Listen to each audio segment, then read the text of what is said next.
નમસ્કાર દર્શક મિત્રો, બીએન ન્યૂઝ ગુજરાતીમાં આપ સૌનું હાર્દિક સ્વાગત છે। આવો જોઈએ આજના મુખ્ય સમાચાર। વાઘોડિયા ગ્રામ્ય એલસીબી પોલીસની ટીમે બાતમીના આધારે મોટી માત્રામાં ભારતીય બનાવટનું વિદેશી દારૂ ભરેલ કેસુલ ટાઈપ ટેન્કર ઝડપી પાડ્યું।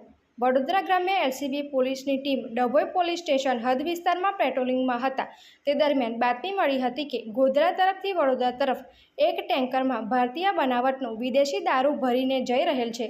જે ચોક્કસ બાતમીના આધારે એલસીબી પોલીસની ટીમના ભૂપતભાઈ વિરામભાઈ, શક્તિસિંહ, મહેન્દ્રસિંહ, સિદ્ધરાજસિંહ, દેવરાજસિંહ, વિનોદસિંહ તેમજ પ્રવીણસિંહ વાઘોડિયાના જરોદ રેફરલ ચોકડી પાસે વોચમાં હતા તે દરમિયાન ચોક્કસ બાતમીવાળું ટેન્કર આવતા તેને રોકી તપાસ કરતા તેમાંથી ઇંગ્લિશ દારૂની બોટલો નંગ 8,340 મળી આવી હતી।